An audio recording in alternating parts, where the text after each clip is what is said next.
Oh, when you schedule a live and then you are delayed starting, if you're delayed by more than 10 minutes, they cancel the live. So, Oh, but we're okay. good. We're livity live. So I don't know if I mentioned this to you, but the Global Mail reporter is doing this and having it ready in time for Valentine's Day, and talking about couples and money and Valentine's Day and all that. So I thought I should kick it off with a joke about love. So, did you hear about the on love? The what about love? Did you hear about the bed bugs who fell in love? No. They're getting married in the spring. All right. There you go. Getting married in the spring.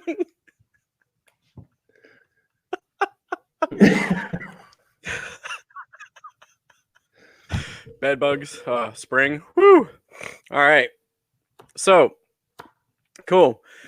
All right. So, man, we're going to talk about money and couples and finances and the biggest mistakes people make as couples and what to do about it.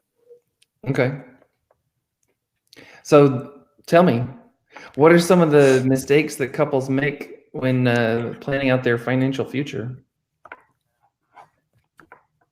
That's a good question, Dave. And actually, I should let people know it's very appropriate that you and I should be talking about this because we're technically family. We're brother-in-laws once removed. Yeah, is that in case people don't know that. I find it. I mean, yeah, it is a little hard to calculate. What is it? What is the term for? I'm not sure what it is in English. In Spanish, it's co-cuñado. And I don't know how to say it without it making it sound like we're doing some deliverance thing. Because I'm like, we're married to sisters, and that just sounds wrong. And so, yeah, I feel like drawing it. Like, here's where am I? Like, here's me, here's Dave, and our wives are related. Our wives are sisters, but not sister wives. That's a different show. That's a different thing. That's a different ball of wax. We're not talking about that tonight. Whew. That would certainly complicate the financial you're in California, picture. and I'm in Ontario. That's right. That's true. Yeah, the biggest mistake. No, it's a big mistake, but it's a very rare one. Don't marry sister wives. And it's illegal in probably a lot of places.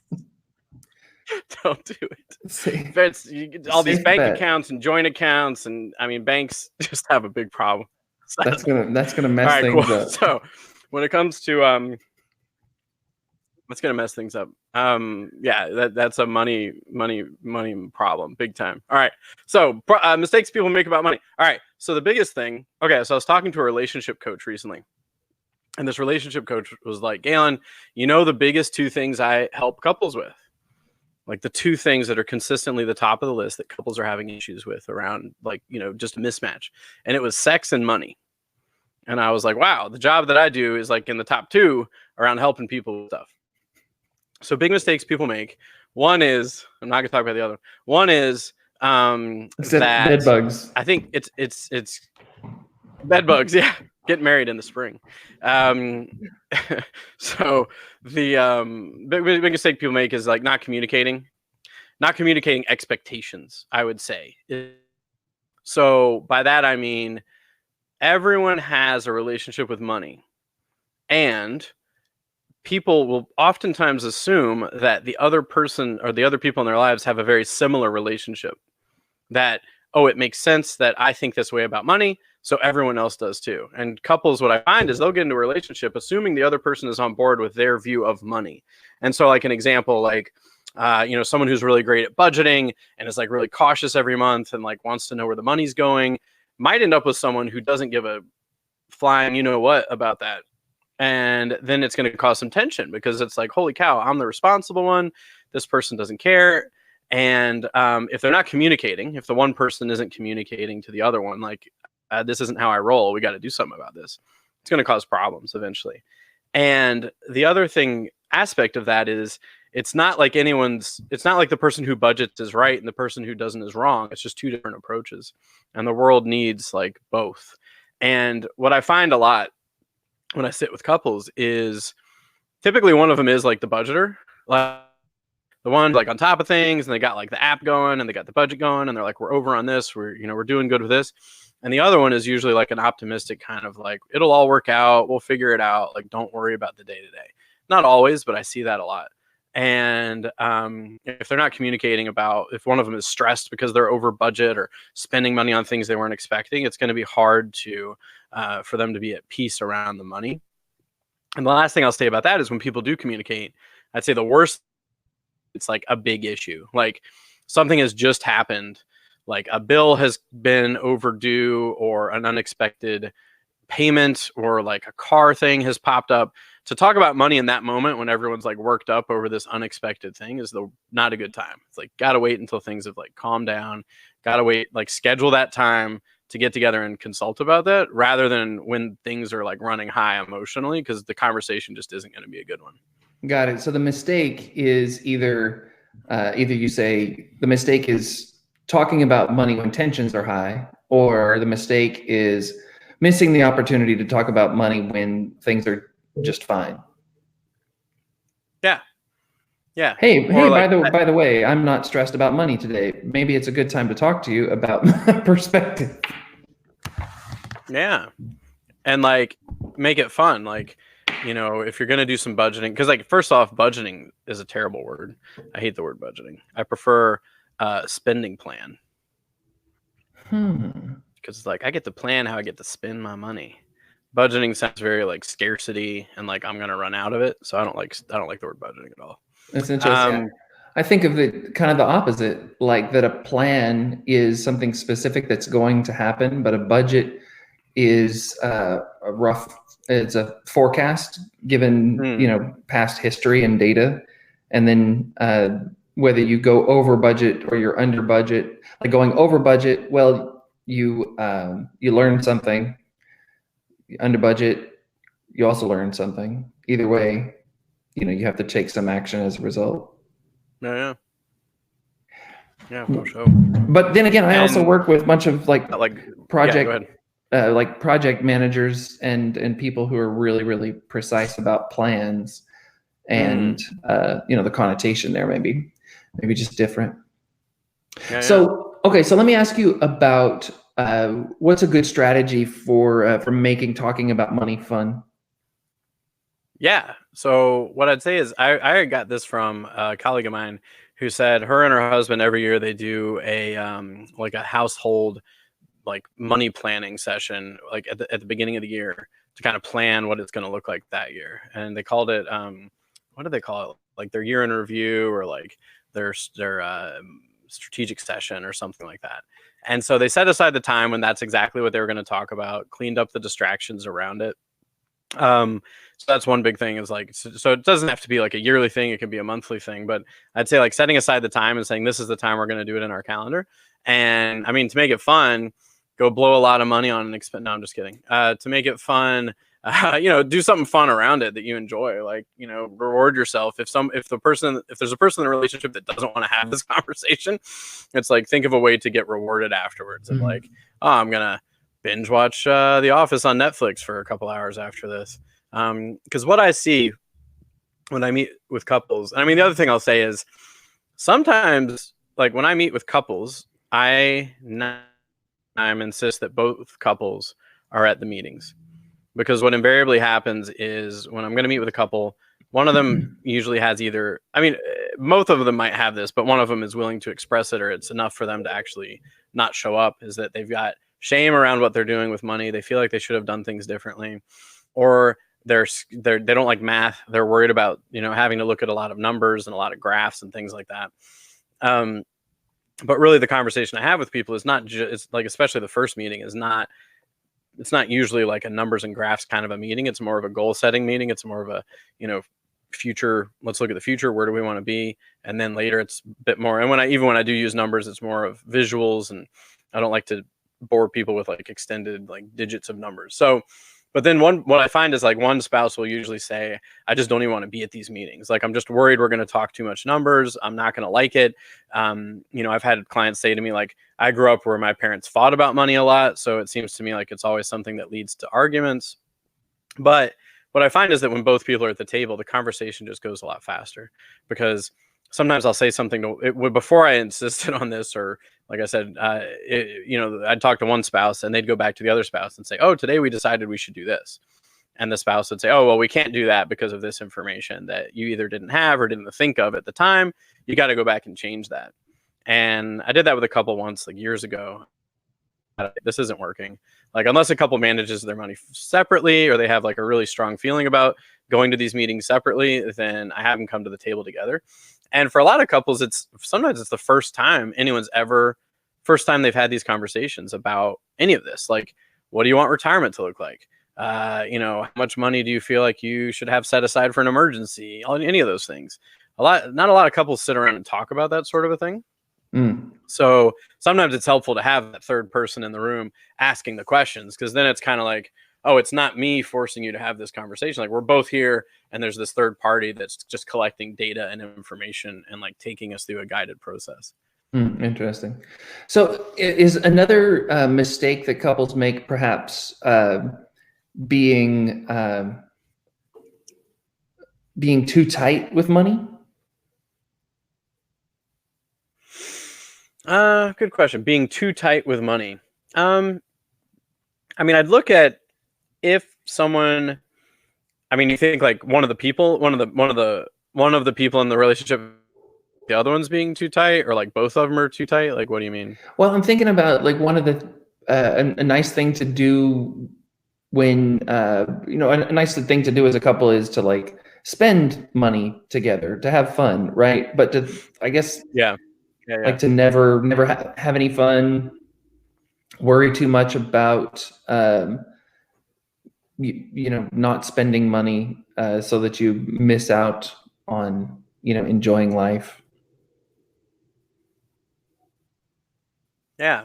Definitely what I've seen is, and this is personal too, like I have trouble spending money on non-essentials for myself.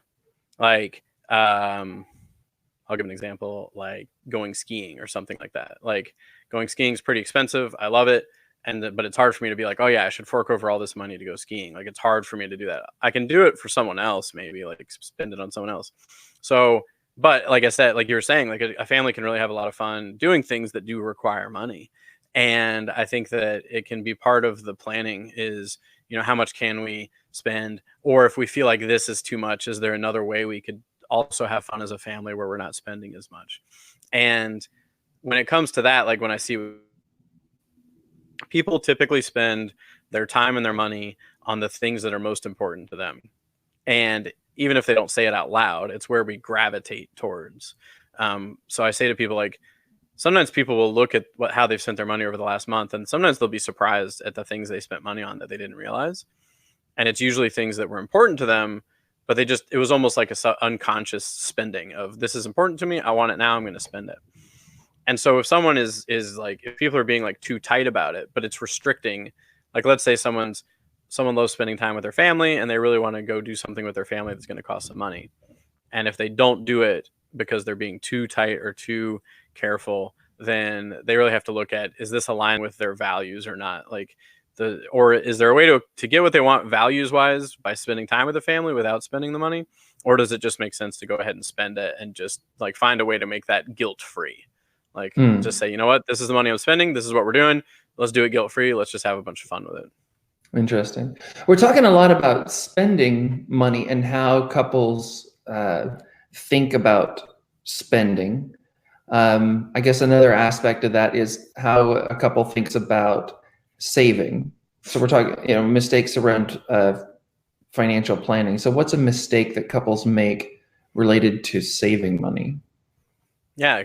So a mistake that couples make regarding saving money, from a technical standpoint, I see that a lot of couples, they just kind of do default things that, like, if one person in the relationship works for a company and the other one doesn't, it's kind of automatically contribute to like a company plan or things like that without actually figuring out whether it makes more sense for the other spouse to do it, So I'd say that's one of the problems is, they've read, a lot of people I meet, they read an article, they read a book, and they're doing everything based on this one piece of information or this one snapshot in time, when in fact, if they had someone with them looking at the big picture, they might do things differently. So that's a bit from like a tactical standpoint, that a lot of couples they do just sort of like this double advice hitting from TV or a newspaper or like a magazine or a book, which doesn't actually work with their situation. Then from a standpoint of more of like a relationship status, is inherently it's hard for humans to do things to for pleasure for a future possibility. So like inherently humans are not hardwired, and there's a lot of research about this. And in a couple of weeks, I'm interviewing two behavioral economists that I met about a lot of the stuff that's coming out around why it's so hard for people to save for the future. And so people typically aren't hardwired to do that. But if one person in the relationship had parents who taught them to put away 10, 20% every month, or 10, like they had one of those rules of thumb that they've followed that's actually serving them really well. If the other person in the relationship doesn't get why they're doing that, or doesn't see the future benefit strongly enough, it could be where they resent this. Like, why are we saving this way? Like, why are we saving so much money? And a lot of that will have to do with their background, what their parents taught them about money, their own situation of how they've managed money on their own before they became a couple. And again, a lot of that will be solved through communication about why we're doing something the way we're doing. And like I said, sometimes if there is one spouse who's like investing and saving and doing all that stuff, the other one might feel like they need to be very hands off about that. Like a lot of times there is that, like I used to be a teacher, so I had students that were what I would call like math phobic, like they were told themselves that they weren't good at math and math was scary. But it doesn't have to be. Like they can still make sense of what they're doing and why without getting bogged down in lots of crazy numbers. Got it.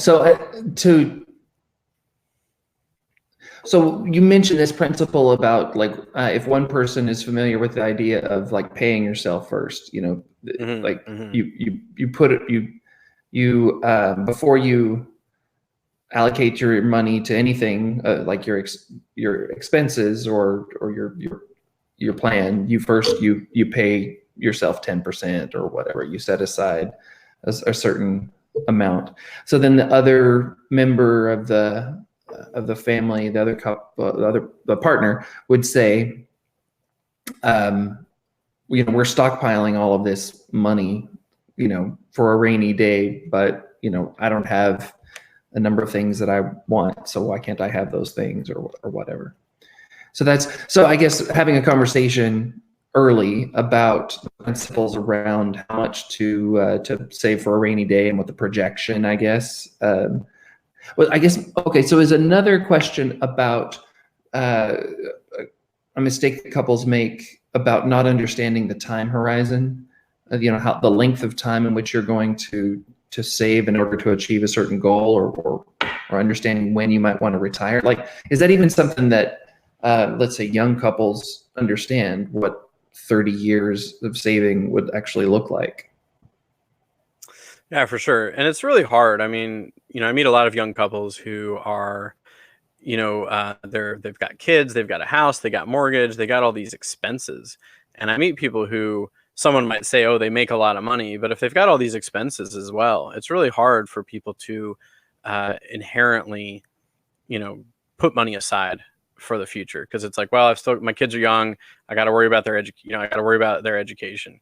Oh, we're young. We got all this mortgage. We got to worry about that. So it's hard for people to do that. And I mean, one of the big things that can help, and I mean, this is broad advice for couples depending on what stage of life they're in. But like, I always talk about like the Timmy's Starbucks conundrum where, and I'll use myself as an example. When Em and I moved to Canada, she was working, I wasn't. When I would get coffee, I would make it at home. And every once in a while, I'd splurge on a Timmy's, on a beautiful double. And it was rare because I'm like, yeah, she's working, I'm not. Then when I started working, it was like, boom, Starbucks 3 times a week. Like, we're rolling in it. And then like when she quit her job, it's like, oh, I got used to Starbucks 3 times a week. It's really hard for me to go back to Timmy's. This feels like pain because I'm not getting this thing I used to get. So what I say to people is like, when you go from this to this, like pretend. So if you go from here to here, pretend you only went to here. This is all for future you. Like future you gets this. Present you gets this, because it's much harder. It's much easier rather to go from here to here than up and then like back down again. Like when I meet people who aren't saving and they're spending, they're spending everything they make, to try to get them to cut back is much harder than they had just in the first place not gotten used to that expansion of income. And that applies for couples too. And it's easy to happen. Like I did an article, I was interviewed about this. The technical term is lifestyle creep, where your lifestyle creeps up to match your paycheck if you're not careful. And like you were saying, like one person in the relationship might understand pay yourself first, the other person might not. And it would be a big thing I recommend is, if you've read a book on money that helps shape you the way that you look at money, get your partner to read that book too. Like, read the same books, like read the same things about this topic. It'll help get you on the same page. Mm-hmm. Yeah, so that also goes back to this theme of getting on the same page, or getting communicating clearly about priorities. Yes. Yeah, getting on the same page, literally. What is reading the same books? What is your thought about calibrating a couple's understanding of risk?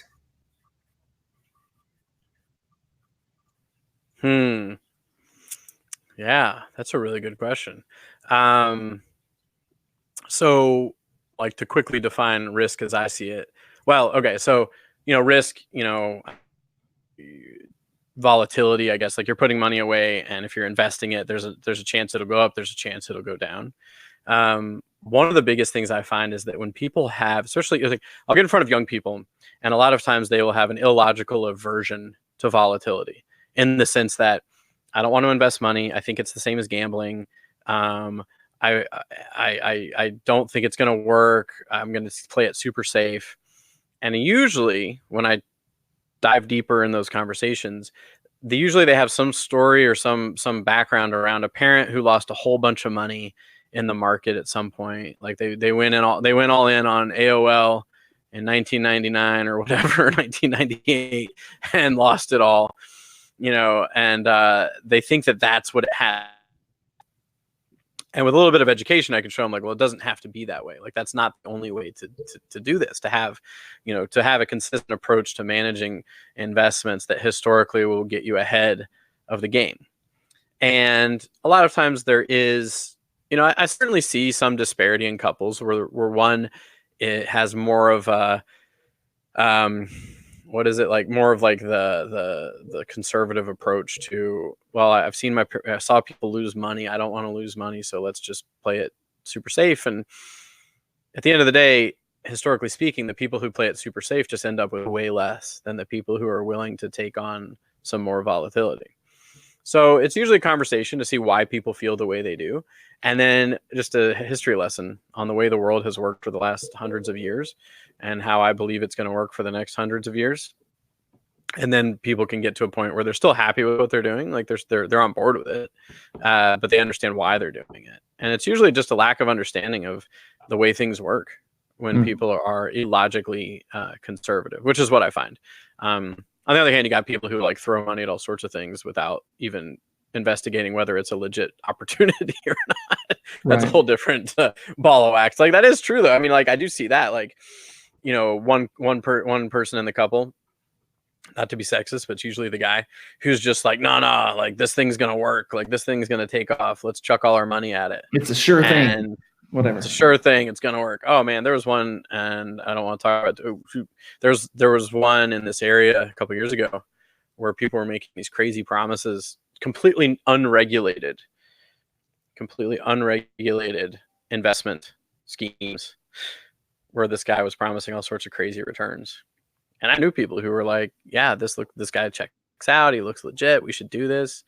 And actually, I'll use myself as an example in a minute.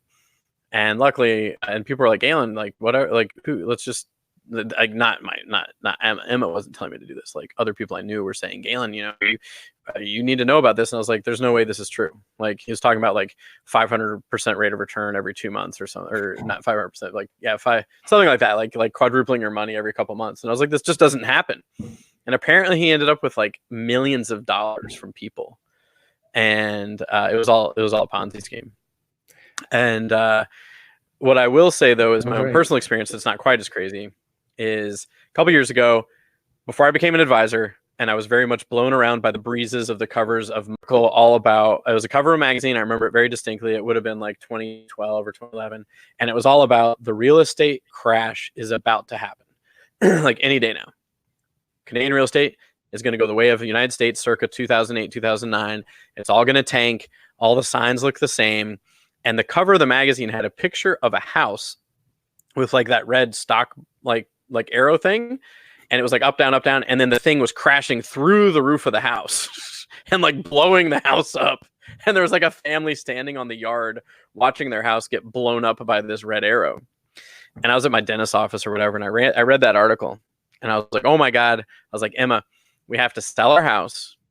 We have to rent for a year, like sell our house for whatever it was back then. Let's say $350,000. We got to sell our house for $350,000, rent for a year.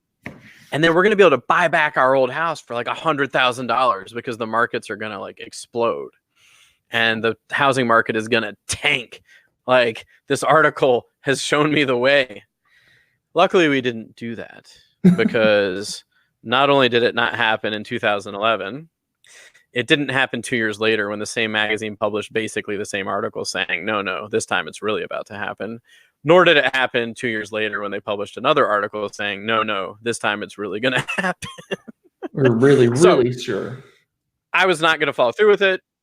Yeah, this time it's really going to happen. I wasn't, luckily, like, Emma's much more level-headed than me. And at the time, I was prone to get excited about these, like, sort of quick things that I thought were going to work. But having, it's not like I was going to follow through with it. But either way, Emma would have, like, helped. Of this is far too risky. Like we can't do this. Right, to kibosh that. I mean, it's something else came to me while you were describing that a mistake that couples might make around financial planning is becoming a couple before they've had a conversation about finances. Right, deciding to get married and to join the pools of income and committing to spend together and to plan and all that stuff. Like getting married before you have that conversation and suddenly finding that, oh, we're actually completely on different planets with these things. Absolutely. And I mean, I remember when Em and I were going to get married, and I remember I was at a bookstore and there was like this book, it was like this thick, and it was like a workbook to get yourself ready for marriage.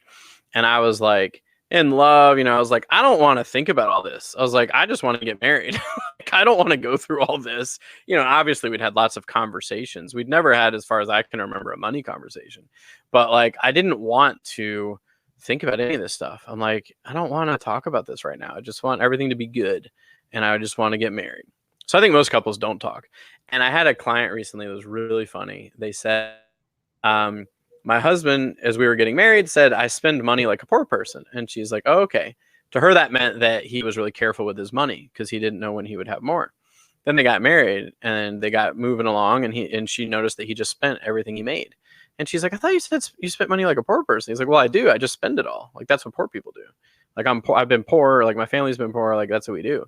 And she's like, oh, I misunderstood what that meant. I thought you were saying, I think it's one of those things where couples. I thought you were saying you were frugal, and you're saying I'm like hand to mouth. And yeah, for sure, that's what they thought. So there was obviously a miscommunication there.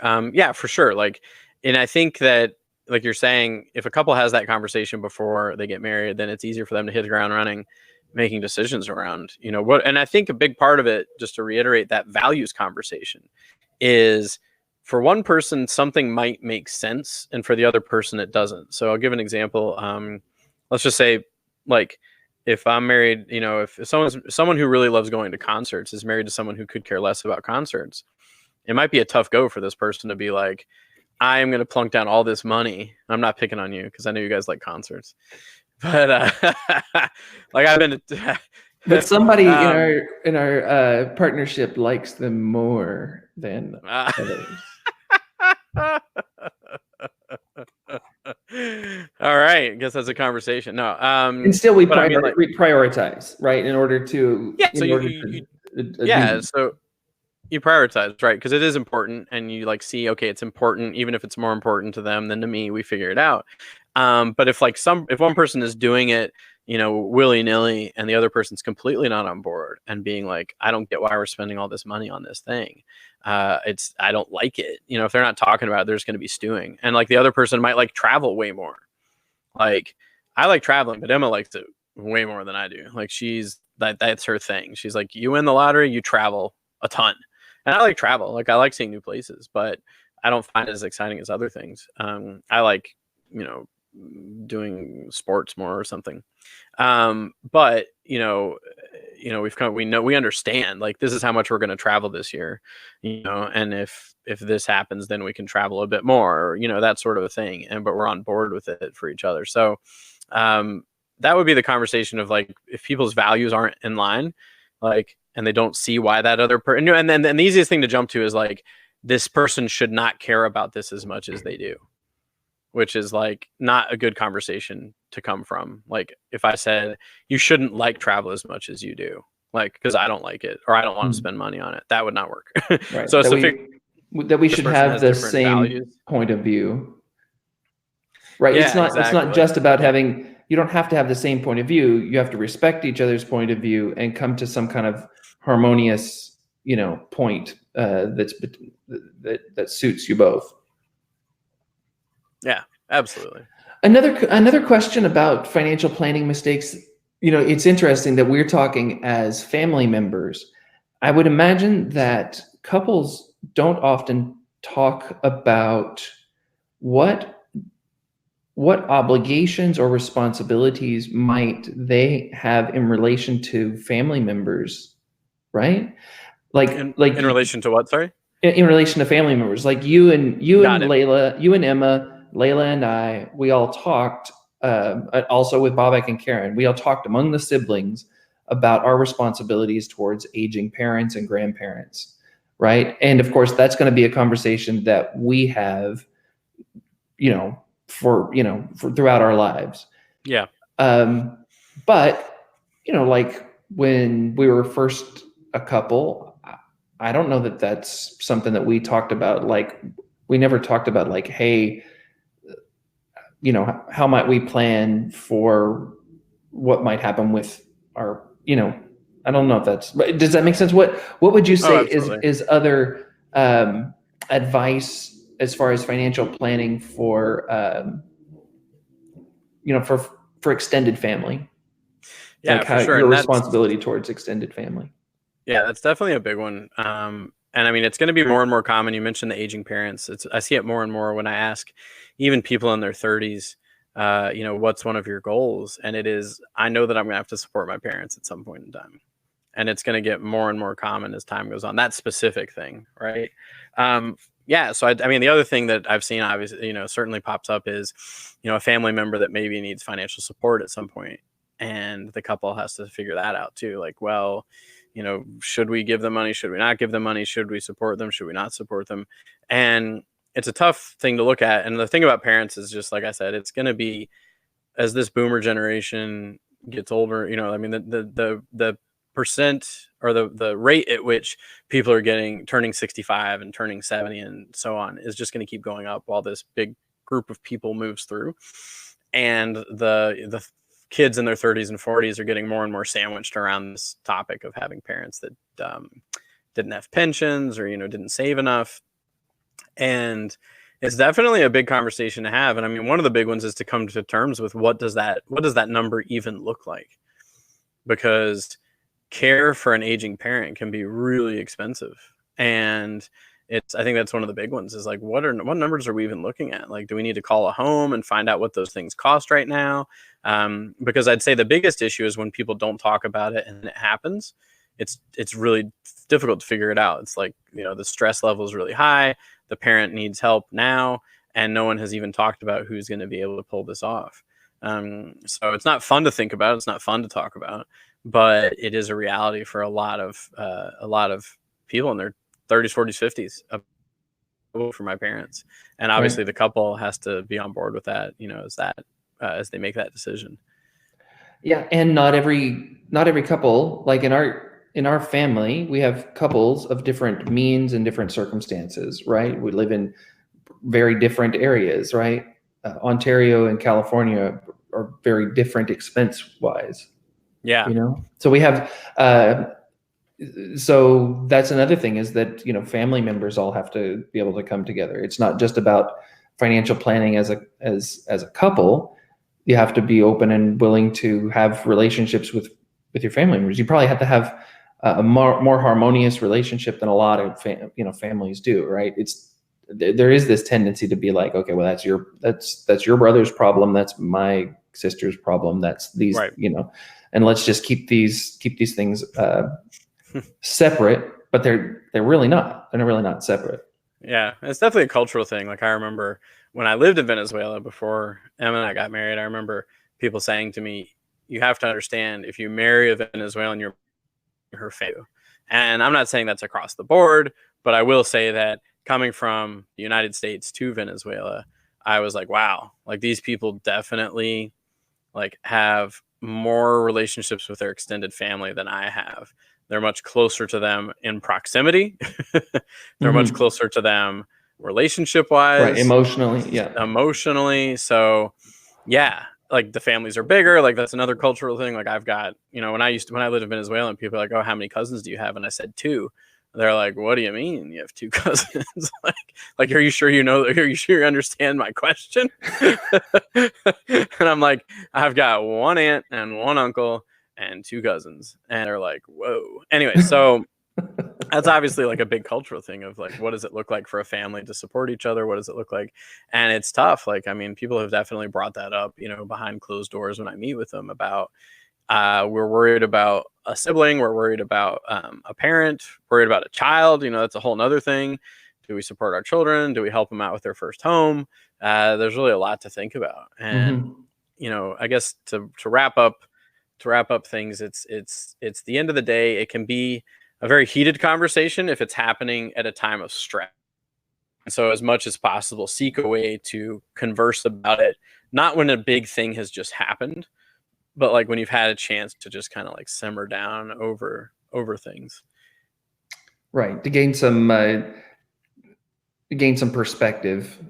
Wait till you have a moment of peace or whatever to have clarity and talk about it. I mean, that's great advice. I mean, Perfect. So what else should we cover? I think we've covered a lot of ground. Enough for 1 or more articles? I'd say so. They only give me about like 4 or 5 sentences, so I think we're set. I'll send her like 20 pages of transcription and be like, boom, pick it. And she's like, I'm going to take that first question and run with it. Yeah, for sure. Cool, man. This is awesome. Yeah. Thank you. Thanks for setting it up. I think we should end with one more joke. Oh, okay. All right. Your joke or mine? Oh, do you have one? Do you have one for me? No, I don't. So, what's the best thing about Switzerland? Chocolate. Yeah, I don't know what the best thing about Switzerland is, but the flag is a big plus.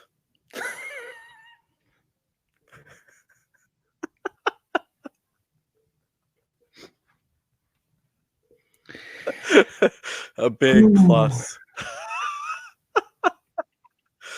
Dad jokes. Gotta love them. All right, man. Thanks so much for helping set this up. All right, I got one more. Okay, good. With a lot of physicians. What kind of doctor is Dr. Pepper?